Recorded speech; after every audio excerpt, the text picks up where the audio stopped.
Действительно ли Forge — главный загрузчик модов, а CourseForge — основная площадка для их публикации? Где место фабрик на мод-сцене Майнкрафта? Как mCreator повлиял на количество создаваемых модов? И правда ли, что мододелы не хотят денег? Все это и многое другое вы узнаете прямо сейчас. Добро пожаловать в первый выпуск мифов о Майнкрафт-модах на канале NaoCraftLab. Я Нао, и я собрал данные с CourseForge и Modrind за все время их существования, чтобы проверить убеждения сообщества игры на основе фактов. Такой подробной статистики, сведенной воедино по обоим площадкам, вы больше нигде не найдете. Думаю, хотя бы это заслуживает подписки и лайка. А если еще и поделитесь роликом с друзьями, я буду так счастлив. Пристегните свои извилины. Мы начинаем. Дисклеймер. Из-за неполноты данных на площадках потеряно 4% от всех проектов, так как не удалось идентифицировать загрузчик или версию игры, для которой они были впервые выпущены. Также отсутствуют данные с Minecraft форума, который был основным местом публикации модов до завоевания рынка CourseForge. Расчет произведен на проектах, опубликованных до 1 января 2026 года. На момент создания ролика я рассчитал показатели, связанные с местами появления новых модов и датапаков. Когда появился проект, на каких площадках был опубликован в момент создания, под какие загрузчики и версии игры был сделан. Это лишь малая часть от статистики, которую я планирую реализовать. Но уже сейчас там есть на что посмотреть и сделать интересные выводы. Прежде чем проверять мифы, давайте взглянем на общие показатели. За рассматриваемый период в моей базе содержится 91 773 проекта. Среди них нет библиотек или серверных плагинов, только моды и датапаки. Причем если у проекта есть несколько карточек на одной или обеих площадках, то все они добавляют в статистику лишь единицу. Больше всего модов в первой своей версии было опубликовано на CourseForge — 67%. Что неудивительно, ведь на момент появления Modrind он уже 9 лет поддерживал моды для майна. 56% проектов первым делом выходило под Forge, что уже не такая очевидная цифра, ведь главный конкурент в лице Fabric был создан, когда Forge уже 8 лет правил рынком. А версией, на которой новых модов появилось больше всего, является 1.20.1, занимающая по данному показателю 14% всей мод-сцены за все времена ее существования. На втором месте 1.19.2, всего лишь с 5%. Такого невероятного отрыва не было ни разу в истории. На графике новых модов по эпохам версии игры мы можем наглядно наблюдать важный феномен — долгосрочной поддержки версий сообществом. Так как это округленные эпохи между большими релизами, конкретные версии тут не видно. Но будьте уверены, в каждой из эпох есть топовая, занимающая существенную часть поколения. Такими знаковыми версиями являются 1.7.10, 1.12.2, 1.16.5, 1.19.2, 1.20.1 и 1.21.1. Каждая из них, кроме 1.21.1, получала больше модов, чем предыдущая, и активно развивалась на протяжении минимум 3-4 лет. Запомните этот факт, ведь данные версии существенно отличаются от остальных, и на этих отличиях будут построены некоторые из выводов данного выпуска. Перейдем к проверке первого утверждения. Я не раз натыкался на мнение, что Fabric заполонил мод-сцену Quality of Life и утилитарными модами, и что, мол, на Forge такой ситуации нет, а там контент и все такое. Для начала обратимся к графику распределения новых проектов по категориям. Здесь действительно видно, что утилиты — это топ-1. Причем, так как я объединяю данные с разных площадок, у меня в данную категорию попадают как сами утилиты, так и Quality of Life моды. Если посмотреть помесячный график изменений, мы увидим, что столь популярной категория была не всегда. На заре мод-сцены ее существенно обгоняли моды на генерацию мира и экипировку. И впервые за год утилиты стали топ-1 только в 2017 году. Стоп, но Fabric же появился в конце 2018-го. Кто-то из олдов скажет, что дело в лайтлоудере и механизме миксинов, но его вклад в количество утилитарных модов на 2017 год совершенно несущественный. И все эти проекты выходили именно на Forge. Ради справедливости замечу, что если пофильтровать данные по Forge модам, то заметно, что утилиты лишь на процент обгоняют экипировку и держатся в топе гораздо реже, чем на графике по всем загрузчикам, в то время как при фильтрации по Fabric утилиты в топе с самого начала. Но как мы обнаружили раньше, причина их популярности не в самом Фабрике, а в том, что с одной стороны у мододелов появилась возможность, а с другой появился запрос у игроков, и Fabric лишь оказался более удобным инструментом для реализации. Счет 1-0 в пользу цифр. В конце ролика узнаем, насколько часто убеждения сообщества противоречат статистике, или, может, наоборот, в основном верны. Далеко не отходя от категорий, проверим утверждение, что все многообразие оптимизационных модов существует в основном на Fabric, в то время как Forge довольствуется в основном Optifine. Не буду скрывать, я и сам так считаю, но, может быть, я ошибаюсь. Пофильтруем по категории оптимизация и взглянем на график распределения новых модов по загрузчикам. Внезапно окажется, что Forge, пусть на пару процентов, но все же впереди Fabric. Как же так может быть? Ведь если серфить площадки, оптимизационные моды Fabric так и кричат: «Скачай меня!». Обратимся к графику количества новых проектов по времени. Здесь заметно, что всплеск популярности категории начался со времен 1.20.5, которая перевела Mine на 21-ю Java. Посмотрим, какой же загрузчик доминирует в категории на версиях, начиная с этой эпохи. И Fabric с большим отрывом занимает целых 45%. Думаю, причина убеждения кроется в этом, а также в Sodium, который набрал неимоверную популярность и официально не выходит на Forge. 2.0 в пользу статистики.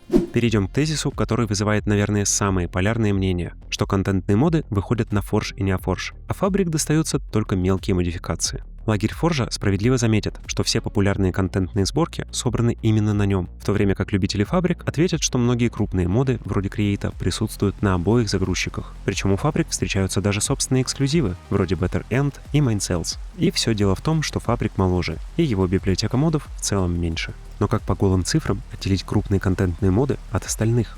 Пофильтровать по категориям, конечно, очевидный путь. Но если мы посмотрим на график распределения новых проектов по загрузчикам, отфильтруем только Forge с его форком NeoForge и Fabric с его форком Quilt, то увидим следующее распределение. Теперь уберем категории, не относящиеся к контенту напрямую, и увидим, что баланс изменился лишь на 4%. И это еще не совсем честное сравнение, ведь Forge гораздо дольше на рынке. Повторим упражнение за период с момента появления Fabric. Заметьте, я осознанно усекаю период выборки, а не версии игры, на которых стали доступны все рассматриваемые загрузчики. Потому что игрокам никто не мешает делать сборки на любой из версий. А с учетом того, сколько живут топовые версии игры, многие крупные проекты могли появиться на более старых, уже после начала эпохи 1.14x, где стал доступен Fabric. Что ж, получаем чуть больший процент в его пользу, но если снова отфильтровать только контентные категории, изменение будет все так же в 4%. Очевидно, что категории — это слабый признак для такого сравнения, ведь 100 модов на медную кирку тут весят больше, чем один легендарный Industrial Craft. Предположим, что авторы крупных контентных модов не дураки, и если уж затевают что-то масштабное, то целевой версии игры выбирают топовую среди существующих на момент начала проекта. Я оставил временной промежуток с момента появления Fabric, фильтр по контентным категориям и исключил все топовые версии среди своих поколений, начиная с 1.6.4 и заканчивая 1.21.1. Картина кардинально поменялась. Теперь Fabric занимает даже большую долю, чем Forge. Конечно, все еще можно поспорить, но благодаря лучшей портируемости, большие контентные моды под Fabric могут стартовать с любой версии, не боясь сложностей с переходом на топовую в поколение. И это справедливое замечание, ведь тот же Better End стартовал с 1.16.3, а не с 1.16.5, и портируется почти на каждую последующую версию. Но все же, мне кажется, что стратегии запуска крупных проектов на самых популярных версиях игры придерживается большинство. А значит, все же действительно, Fabric реже выбирают для разработки крупных проектов, по крайней мере, в качестве загрузчика для выпуска первой версии. Получается, в этот раз право сообщества. Счет 2-1. Хотя вы и сами убедились, что радикальность тезиса «весь контент на Forge» стоит поубавить. Давайте рассмотрим ближе тезис, прозвучавший в предыдущем блоке, о том, что Fabric моды легче переходят между версиями игры, и логично предположить, что должны чаще, чем моды Forge, стартовать сразу на нескольких версиях. Но тут кажется все просто. Открываем график распределения новых проектов между теми, что начинали лишь на одной версии игры, и теми, которые вышли сразу на несколько. Берем Fabric и Quilt, видим распределение почти пополам. Берем Forge и NeoForge, и там мультиверсионных модов меньше 20%. Дело раскрыто. Но хотелось бы еще ужесточить условия, чтобы быть уверенным на 100%. Фильтруем только топовые версии игры, чтобы исключить фактор того, что Forge и NeoForge моды прекрасно себя чувствуют на фикс-версиях. Например, многие созданные под 1.20 прекрасно запускаются и на 1.20.1. И до кучи отфильтруем категории, относящиеся к контенту, чтобы отсечь маленькие утилитарные моды, которым много для работы не нужно. Смотрим на Fabric и Quilt. Доля мультиверсионных модов резко упала, даже ниже 15%, что неудивительно. Даже Fabric моды редко могут без доработок перейти между поколениями игры. Однако выпустить порт проще, а значит ситуация, когда проект выходит сразу на несколько крупных версий, является более распространенной. Что же у Forge и NeoForge? А там всего 8%. Результат вполне предсказуем. Хотя мне показался интересен тот факт, что разрыв в более жестких условиях оказался значительно меньше. Это может указывать на то, что если уж мотодел старается над архитектурой своего проекта для упрощения портируемости, то его не остановит ограничение выбранного загрузчика. По итогам раунда еще 1 балл уходит сообществу.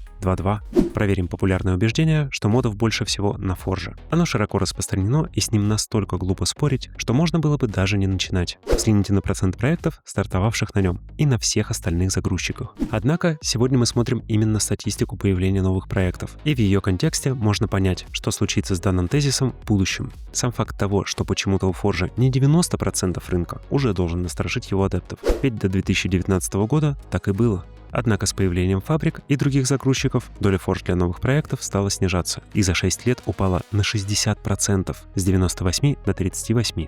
Да, Forge все еще король, ведь на нем было создано почти 62% новых модов под самую популярную версию игры 1.20.1. Но если взглянуть на то, где появлялись новые моды после этой версии, то окажется, что король пал. И ниже него только Guild и Java-агенты. Когда-то фабрик нарекали грядущим убийцей, но в итоге Forge поборола его собственная команда, создав NeoForge, который захватил почти 42% рынка и занял первое место на 1.20.1.1. Единственный популярный у материалов версии после 1.20.1. Конечно, все уже выпущенные проекты продолжают работать и будут популярны еще долгое время. Но, как я показывал в начале ролика, даже самые долгоживущие версии майна рано или поздно уступают позиции новым. И когда-нибудь мы будем смотреть на 1.20.1 с такой же теплотой, как сейчас смотрим на 1.7.10. Но играть будем преимущественно на более новых версиях. Для честности, я отдам балл сообществу. 3-2 в его пользу. В ближайшие пару лет можете и дальше писать в комментариях, что все любимые моды только на Forge. Но ствол данного гиганта уже подрублен. Падение началось, и когда крона достигнет земли, лишь вопрос времени. Перейдем ко мнению, которое распространено среди тех, кто уже принял поражение Forge, а именно, что NeoForge должен не только занять его место, но и переманить на свою сторону большинство авторов фабрик модов. У меня это вызывает дежавю, ведь у нас уже был один убийца фабрик, и глядя на его цифры сейчас, можно уверенно констатировать, что не вышло. Однако, в отличие от Guild, среди преимуществ которого я не нашел ничего, кроме изменения модели управления разработкой проекта, NeoForge с первых дней постарался дать больше возможностей своим пользователям. Хотя появился он в результате такого же конфликта в команде. То, что он занял место Forge на 1.21.1, мы уже видели. Это нормально. Большинство крупных контентных модов, естественно, не стали резко менять загрузчик и предпочли тот, под который кодовую базу пришлось меньше всего адаптировать. Но что происходит на более новых версиях? А там, как и раньше, фабрик занимает лидирующие позиции по количеству новых модов. И даже если смотреть на график с динамикой изменений, то Neo хоть и набрал позиции, но какого-то кардинального перелома я пока не вижу.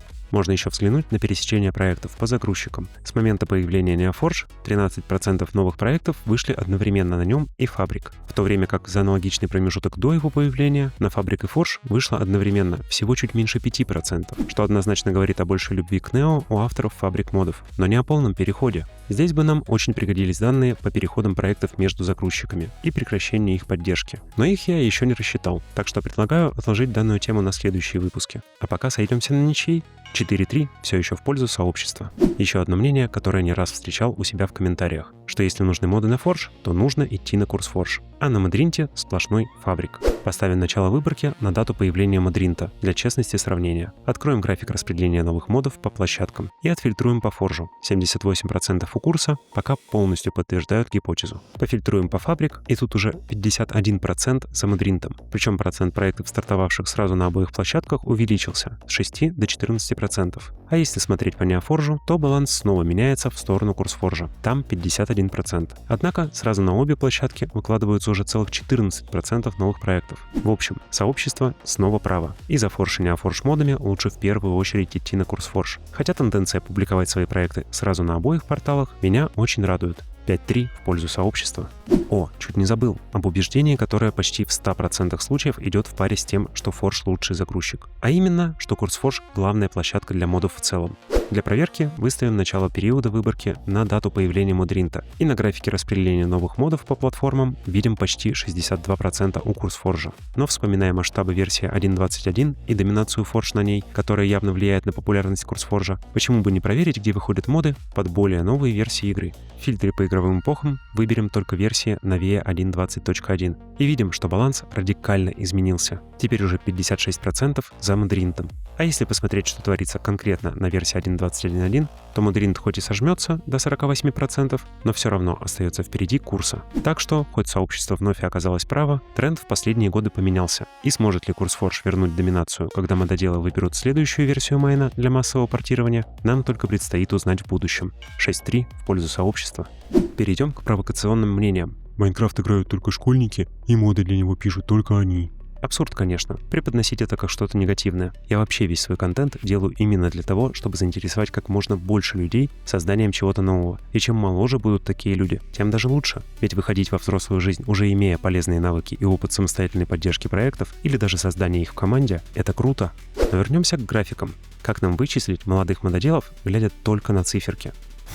Даже не знаю. В каких там месяцах в мире в основном идут в школу? Сентябрь-апрель?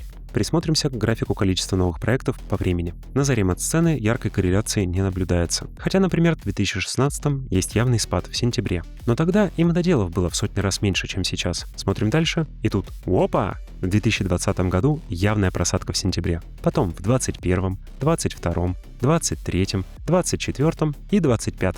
Причем в апреле спадов практически не наблюдается, скорее наоборот. Получается как минимум, что дети в Китае, существенной части Европы и постсоветских странах действительно активно увлекаются моддингом. По крайней мере, в количестве, которое заметно на таком масштабе графика невооруженным взглядом. Но все равно, на 300 модов, которые не появились в сентябре 2025 года, приходится 1857 появившихся. И хоть многие дети и не могут похвастаться прилежной учебой, не думаю, что все эти тысячи проектов выпустили только лишь они. Тут победила статистика. Счет 6-4. Еще одно резкое мнение, тесно связанное с предыдущим. Мол, площадки заполонили мусорные моды, созданные при помощи mCreator. К сожалению, специальная категория для таких модов есть только у CourseForge. Да и ее никто авторов ставить не принуждает. Так что в своей базе я не выносил под нее отдельную метку и могу опираться лишь на общие показатели. Если просто пофильтровать моды на курсе по данной категории, то мы упремся в его лимит – 10 тысяч отображаемых карточек. Не все из этого уникальные карточки проектов, ведь до сих пор многие делят их по загрузчику. Но цифры все равно впечатляющие и намекают нам, что утверждение близко к правде. Посмотрим, что есть у меня. Первые версии mCreator стали доступны в далеком 2012 году, но тогда инструмент только начал свой путь развития и не сыскал популярности. Однако в 2020 году его команда представила глобальное обновление mCreator 2, которое внедрялось в 4 этапа, после реализации которых он стал по-настоящему мощным и удобным инструментом. И понеслась. Просто посмотрите, как выросла мод-сцена после данного события. Естественно, в первую очередь повлиял ковид и гигантский приток как новый, так и возвращение старой аудитории в игру, которая пропорционально пошла создавать собственные проекты. И теперь, уверенно разделить данные события мне не удается. Так что выводы делайте сами.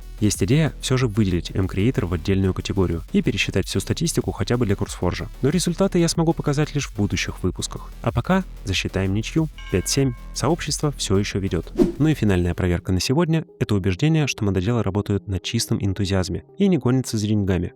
Хотя дальше в ролике разберем еще кое-что интересное. Напомню, что официально продажа модов для Java-версии запрещена, однако есть иные пути монетизации. Самый непрозрачный — это создание модов под заказ для серверов или личного использования. Такие проекты практически не попадают на площадки, и их рынок я оценить не могу. Также никто не запрещает сбор пожертвований, например, через Patreon. Эта статистика также мне недоступна. И самый распространенный и прозрачный способ — это выплаты с CourseForge Modrinт за просмотр рекламы на странице проекта и доля с подписки пользователей. Хотя, чуть не забыл, есть же еще конкурсы. На один такой тоже посмотрим. Первая программа монетизации была введена CourseForge еще в 2014 году. Точную дату мне определить не удалось, но пока запомним, что примерно в то время наблюдался небольшой всплеск новых проектов, до уровня которого мод-сцена доросла лишь через год и держалась на нем следующие 3 года. Тут нельзя сказать, что монетизация как-то повлияла, да и была она буквально копеечной. Следующее интересное нам событие произошло в 2020 году, когда Overwolf выкупил CourseForge у Твича. Для мододелов это было позитивное событие, ведь Overwolf пообещал сделать моддинг профессией и увеличить доходы авторов от монетизации. В некоторых источниках заявляется, что выплаты выросли аж на 1000%. Конечно, если расти от 1 цента, то итоговые цифры вряд ли впечатлят. Однако уже гораздо лучше, чем было ранее. На графике даже виден эффект от этих заявлений, но пользователи изменения приняли в штыки, ведь рекламы стало колоссально больше. Результатом чего отчасти стало появление открытой альтернативы в лице Modrinta. Однако CourseForge и Overwolf не оставили попыток исправить ситуацию и в 2021 году создали фонд поддержки новых модов. Реакцию сообщества вы сами видите на графике. Когда же за дело принялся Modrinт, запустив программу монетизации в конце 2022 года, его цифры будто бы улучшились. А когда в начале 2024 появилась подписка, еще больше мододелов обратило внимание на платформу. Вот только все это можно объяснить иначе. В конце 2022 года резко начали развиваться датапаки, и именно Modrinт оказался удобной площадкой для их публикации. А обновление монетизации совпало с началом эпохи 1.20.5+, когда мододелы, затаившиеся из-за распада команды Forge, наконец определились с инструментами и снова начали активно пилить новые проекты уже на NeoForge и Fabric. И как вы помните, Fabric моды публикуют на Modrinт в большей пропорции, чем на курсе. Так и получается, что монетизация хоть и важна для мод-сцены, но не является определяющей причиной, по которой люди решают создать что-то новое. То ли дело конкурсы. Летом 2025-го команда NeoForge проводила ModJam по созданию сервер-онли модов при поддержке CreeperHost и CourseForge, которые предоставили призовой фонд в $4500. Таким образом, 30 лучших проектов получили по 150 баксов. И вот там на протяжении 2 месяцев приема работ действительно наблюдается всплеск модов под Neoforge. Причем больше ни с какими иными событиями я связи не нашел. Самое близкое — выход Create 6, но пик активности по портированию аддонов к тому моменту уже закончился. В общем, монетизация явно не является основным стимулом создавать моды. Однако все равно приятно что-то получать за свой труд. Лично я заработал 120 баксов за 2 года от 3 своих крохотных проектов, на развитие которых не трачу много времени. 70 из них, кстати, пришло с Мудринта. Так что большей реакции мододелов на его изменение монетизации я не удивлен. 8.5 в пользу убеждений сообщества. Есть один интересный момент, который я нашел, изучая статистику, и стереотипов о котором никогда не слышал. Все же знают про снапшоты и привыкли, что на них можно проспойлерить себе изменения следующей версии игры, а также, что авторы фабрик модов имеют возможность оттестировать там свои проекты еще до релиза. Но знаете, кто еще получил неимоверную пользу от выпуска сырых версий игры? Авторы датапаков. С конца эпохи 1.19x новые датапаки начали появляться прямо в момент выкатки новых функций для их создания. И в последние 2 года эта тенденция настолько укрепилась, что порой новых датапаков на снапшотах появляется даже больше, чем фабрик модов. Вот так фича, созданная изначально для получения ранней обратной связи от игроков, вернулась Mojang бумерангом, позволяя теперь получать новый контент от сообщества, созданный при помощи официальных инструментов, прямо к релизу обновления игры. И напоследок проверим, насколько хорошо вы следили за тенденциями мод-сцены на дропах 2025 года. В сообществе на YouTube я провел 3 голосования. В первом был задан вопрос, на какой платформе появилось больше всего новых модов и датапаков под дропы 2025 года. Большинство проголосовало за Мудринт, и это правильный ответ. Причем пропорция голосов почти соответствует реальному распределению проектов по площадкам. Второй вопрос был про загрузчики, а точнее, под какой из них вышло больше всего новых модов на дропы 2025 года. И вновь голоса распределились практически так же, как реальные проекты по загрузчикам. Вы лишь не учли, что Квилл часто едет прицепом к фабрик модам, так как сохраняет обратную совместимость, но в остальном все точно как в аптеке.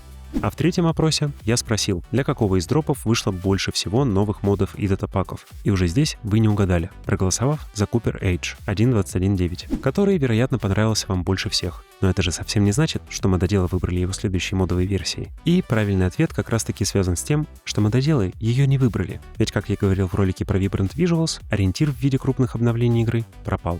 И мы видим по пропорции, что чем моложе дроп, тем меньше на него успело выйти новых модов. Это более четко видно, если отфильтровать не игровые эпохи, а конкретные версии. Ведь для 1.21.6 вышло целых 2 фикса, в то время как 1.21.5 не получила ни одного. И, соответственно, авторы модов под 1.21.6, вышедших уже после выпуска фиксов, ставили метки совместимости сразу с 3 версиями, пошедшими в эпоху данного дропа. Настало время подвести итоги первого выпуска. Со счетом 8-5 в этот раз побеждает сообщество. Но это не последняя битва, ведь дальше я рассчитаю гораздо более тонкие показатели и смогу проверять еще более неочевидные высказывания. Так что пишите в комментариях свои гипотезы и убеждения своих друзей, которые бы хотели проверить. А я обязательно разберу их в следующих выпусках, как только получу необходимые статистические показатели. Ну а если заметили ошибки в моих данных или какие-то из аргументов этого ролика показались вам неубедительными, то обязательно напишите. Результаты перепроверки войдут в будущие выпуски. На этом у меня все. Еще раз прошу поддержать видео максимальным репостом, ведь ничего подобного еще точно никто не делал. До встречи в следующих роликах.